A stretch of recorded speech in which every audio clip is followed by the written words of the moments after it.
Hi friends, don't forget to subscribe to my channel and like your video. Thank you all.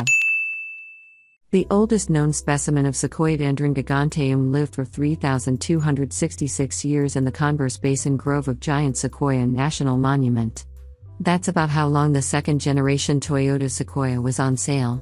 Okay, we're exaggerating slightly, but our first drive of the last Sequoia was published way back in November 2007, and the SUV stayed much the same during the following 15 model years that it was on sale. That is longer than double the life cycle of most vehicles. That SUV's age was apparent whether you looked at it, drove it, or touched it, in its sluggish transmission, ancient pre-Great Recession era design, pitiful fuel economy, and the generations old switchgear and materials that litter the interior. The all-new Sequoia addresses all of those shortcomings and then some, and now that we've had a chance to stuff it full of testing equipment and spend more time behind the wheel following our first drive earlier this year, we can answer the big question: is the Sequoia finally worth recommending to more than just the Toyota faithful? Central to Toyota's reimagined Sequoia is its new powertrain. Gone is the 381 horsepower, 401 pound-to-foot V8 that had been under its hood for a decade and a half. It is replaced by something thoroughly modern, a 3.4-liter, not 3.5, despite what Toyota will tell you, twin-turbo V6 augmented by an electric motor, the same iForce Max hybrid setup offered in range-topping Tundras. System output sums to 437 horsepower and a stump-pulling 583 pounds-to-foot of torque, improvements of 56 horsepower and 182 pounds-to-foot over the outgoing V8. Toyota also swapped the old Sequoia's lazy dog of a 6-speed for a new, of this era 10-speed automatic. The results? All that extra torque means towing capacity increases by more than 2,000 pounds. The new Sequoia can now drag up to 9,520 pounds, which is at least 1,000 more than most SUVs in the full-size segment. Only the 2023 Jeep Wagoneer with its new inline-6 beats the Toyota. As expected, the 2023 Sequoia is significantly quicker in a straight line than its predecessor, too. Our testing shows 0 to 60 miles per hour in 5.6 seconds, more than half a second sooner than the quickest previous gen model. The 2022 Ford Expedition's Stealth Performance package may beat it in a drag race, but so far this is the quickest full-size non-luxury 3-row we've ever tested. The most significant improvement to this big SUV is its fuel economy. The old truck, with its thirsty old-school V8 and outdated 6-speed, was rated worst in its class at 13 miles per gallon city and 17 miles per gallon highway. With its standard hybrid twin-turbo V6 and 4WD, the 2023 Sequoia is rated at 19/20 seconds of a mile per gallon on the same test cycles. That's significantly better than a comparable Chevrolet Tahoe, Ford Expedition, Nissan Armada, or GMC Yukon, and fractionally ahead of the aforementioned i6 Wagoneer. Efficiency nuts will point out GM's diesel offerings fare better, but those SUVs can't match the Toyota's acceleration or towing capabilities. This efficiency, relatively speaking, is all the more surprising given how, at nearly 6,200 pounds, the Toyota is among the heaviest we've tested in this space. If it doesn't impact fuel economy, it does ding the dynamics. Toyota's largest SUV stops from 60 miles per hour in 134 feet. Among the 15 full-size SUVs we've tested over the past 5 model years, only 2 required a longer stopping distance. Of course, the new Sequoia Capstone is more than its spec sheet, and spending more time with Toyota's answer to the Tahoe and Expedition exposes some unwelcome driving behaviors. There's a persistent jiggle emanating from the rear end. Even on flat roads, the live rear axle Sequoia never feels planted. And, yes, this is one of the few areas in which the new Sequoia lags behind its predecessor, which came with independent rear suspension. Driving anything other than straight, the Toyota behemoth embodies what senior editor Aaron Gold calls big car clumsy. Body roll is abundant in corners and the nose dives forward under braking.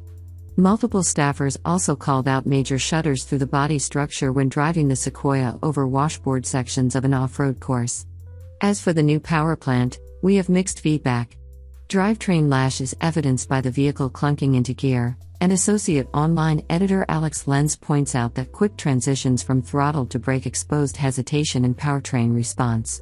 The engine provides plenty of outright performance, which Gold describes as like a V8 but with an invisible hand pushing the vehicle along. Credit the electric motor's torque fill. Some folks loved the hybrid twin-turbo V6, but others noted inconsistent surges of power delivery. Toyota also makes this engine sound like a V8, not with some clever exhaust geometry but by piping fake induction noise through the audio system. Call it disingenuous, but we're not mad about a little oral character even if it's artificial. We have less kind words for the brake pedal. Lens notes a noticeable transition between regenerative and friction braking, and features editor Christian Seabaugh describes the feel as mushy and Prius-like to the point that it would ruin the towing experience. Beyond the driving experience, our test model came in Capstone Guys, Toyota's new range-topping truck and SUV trim, which is positioned above the Platinum and TRD Pro. Our test vehicle rings in at $80,095, which makes this the most expensive offering in Toyota's lineup, in addition to landing within $8,000 of a base Lexus LX 600. Keep in mind, the LX and Sequoia SUVs share their underpinnings and some mechanicals, though the Lexus is slightly smaller. What's different? Outside, the Capstone gets giganteum 22-inch wheels, which exaggerate its jiggly ride, chrome accents, power running boards, and acoustically insulated front door glass over the Sequoia Platinum. The interior adds trim-specific semi-aniline leather upholstery, fake-looking open-pore American walnut trim, and ambient interior lighting to the panoramic glass roof and heated/ventilated first and second row seats of the Platinum. Digital director Eric Johnson feels the front-row interior materials are decent for $60,000, not so much for $80,000, and notes uneven dashboard stitching and some chintzy-looking plastics, calling out the Capstone as a clearly dressed-up version of a more pedestrian family hauler. There is more frequent use of scratchy plastic the farther back you move in the vehicle, and the third-row area is Spartan. For its part, Toyota says the plastic panels in the cargo area, for example, were pre-production pieces that will be better finished on customer examples. It also says overall interior fit will be improved in final spec versions, although we didn't see much to take issue with in that area. The Sequoia's optional 14.0-inch touchscreen infotainment display, standard in limited models and up, is a bright, responsive, generational leap over the aging 7.0-inch display in the outgoing Sequoia. Wireless smartphone mirroring and a plethora of camera feeds, including one from a 360-degree camera system, help bring the Sequoia into the present.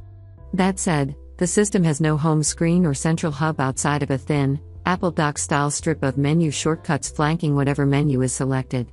Startup defaults to the navigation page which, unless you've paid for a subscription, mocks the driver with a blank screen. Speaking of rear seating, the second-row captain's chairs are notably firm and mounted high, but both traits are in service to third-row access. Ingress requires only an easy pull of a lever mounted below the seat cushion near the door that results in the second-row seat folding in half and tilting way forward. It's effortless to reach the way back, even for a small child. That's key, because cramped legroom and headroom mean you won't want full-size adults back there for long. The 2023 Toyota Sequoia represents an obvious improvement over its predecessor.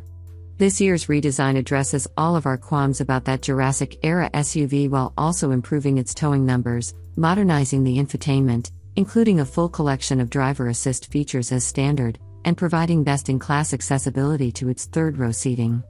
Being dragged into the present isn't the same as jumping ahead of competitors, however. The Jeep Wagoneer offers a better standard powertrain, marginally higher towing capacity, superior driving dynamics, a nicer interior, and improved infotainment. If you want a three-row Toyota that'll tow almost anything, the new Sequoia is your best bet.